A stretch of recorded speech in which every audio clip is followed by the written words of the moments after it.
A lot. Sure, a lot going on. Yeah, we've had some rather deep discussions about movies right now, because that is what we are going to be discussing now. But not old movies, new movies this time around. Challenges. Apparently, there's been clips going around. I haven't seen any. JP. People are hunger for this. Yeah, Really? that is such an important word that you mentioned there. No, trust me, these things are popping up my timeline. It's because there's this very, I'm going to say, there's a very revealing scene It's where sexy. Zendaya's in between two gentlemen. Okay. And they look like both of them would like to court her. I'm yes. trying to be as... No, it's fine. It's a tennis possible. term, so we're Yes, on the that's right cool. track. That's why I said it. You know, I didn't want to make too much of a racket. I messed up Carl's puns. That's No, what he you lives and didn't. dies for. No, you could. But yes, talk to us. So Challenges is out today, the one that you all know about, that you don't even need me to talk about, because it's a Zendaya movie. It's a big deal. The reason it's a big deal is because it's Luca Guadagnino who's the director. Previously, he did Call Me By Your Name, which was Timothée Chalamet being sexy. But so yeah, he's taking everyone's favorites from Dune as well. That's why you're smiling, because it's Zendaya and Timothée Chalamet. We were just talking about Dune to the death here before cameras came on. But it's Challenges time, and let's have a little bit of a look at a featurette, including the lady herself, and Mike Feist and Josh O'Connor. Shame I forgot his name earlier. Anyway, here it is. Challenges out today. It's like a tennis movie, but it's not really about tennis. Tennis is really just the outlet. These characters choose to express their chaos.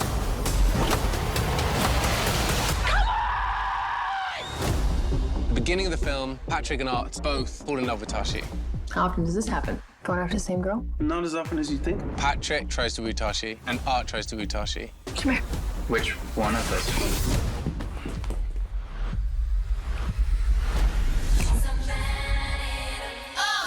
As they grow older, they have a falling out. Maybe you're disturbed by the fact that she could have been with someone like me. When we were teenagers. When we were teenagers. And a certain tournament brings them all back together. Hey, I love you. I know. Our director, Luca, had a clear vision for what this film could be. Luca, he's constantly thinking about these frictions between what would otherwise be very close friends and lovers. This is a passionate love story where the rules of the game of tennis become the rules of the game of seduction. And that, for me, felt very cinematic. This film is a roller coaster of emotions. I'm playing for both of us, Tashi. It really challenges you as an audience. Let's go! And that's what's so fun about it. I assume you planned this? Not this part.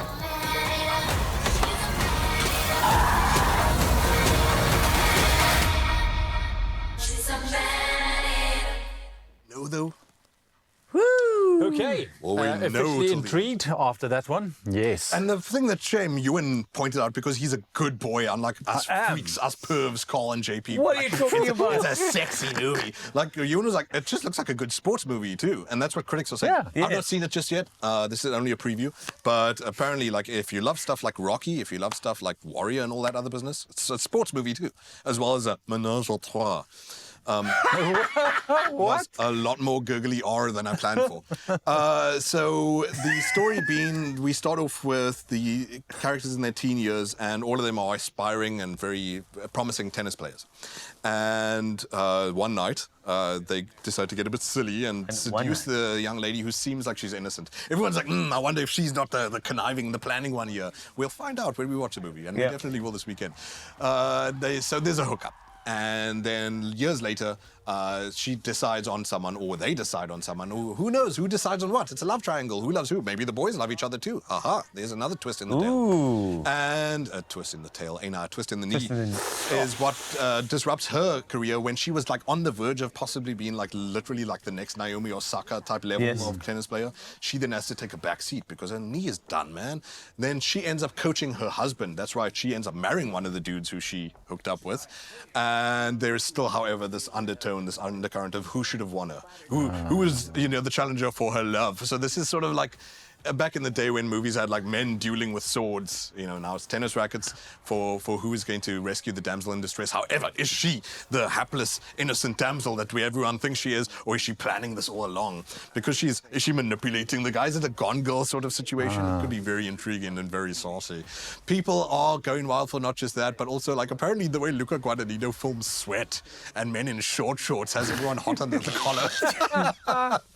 So this is the guy who did Call Me By Your Name. Oh, there was a gosh. whole scene with short shorts in that. We won't go into that. He's got an obsession, that's clear. And I know a lot of you have an obsession with Zendaya, and that makes complete sense. Zendaya, whatever. Sue me. And it's the visual that counts. And like I said, the key word here is hunger. People are for this. But what's great about Luca Guadagnino is that he does scandal movies, he does spill the tea type movies. That's hunger movies. Hunger movies. Yeah. But like artfully elevated, man. Like he's a great director. So. No, he's great, yeah. And it's fine if you want to watch scandal and Skinner movies and that type of things, but what he's actually doing here is giving you something that's cinematic on top of that. Yeah. Because he's done great stuff in the past, not just Call Me By Your Name, but Suspiria as well. He's a great director, and I'm sure that this is going to be a home run, as they say in tennis. Okay. yeah. Right, that's it. But I do like the fact that what about an ace? artistically, yeah, but I think I'm the couch artistically guy, is not great. the sports guy. Because tennis is a traditional back and forth. And I think that's probably why you're playing on that particular sport subject. You could pick any sport, but I think there's a reason why he chose tennis. Oh, absolutely. So she says in the trailers, and again, because I haven't seen this myself, but it's one of these things that seems obvious, but apparently it comes into the design so well. She says tennis is a relationship. Tennis isn't just like, I'm not, deprecating soccer. I love Real Madrid too. Thank you. But like you kick an object into a net and whatever, and you're just trying to get away from adversaries. Yes. You're keeping the ball aloft until the time is right for you to make your strike, make your play. Whatever. We'll figure it out when we watch it for ourselves. So, hey, maybe I'm eating into the court here.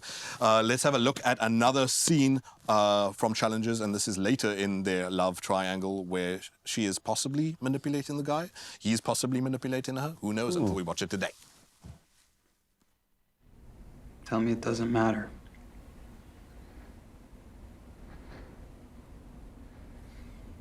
Tell me it doesn't matter if I win tomorrow.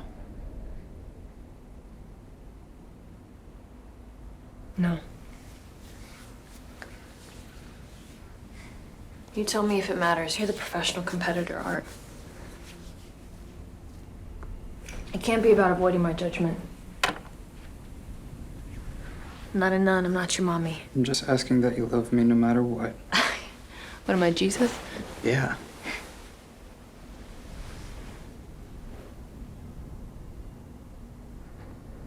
You can beat him. What if I don't? How are you gonna look at me if I still can't beat Patrick Zweig? Just like this. Wow, Challengers, it looks good. What a good guy. He could repeat all the dialogue from that. Call it JP, which is like, So it's just Challengers, it's out. You said it's out this weekend. That's going to be fantastic. So thanks a lot to JP and for making a racket about that particular movie. Yeah. We'll see you now. Quick ad break and we'll come back. The Joy will perform for us one more time. Whoa.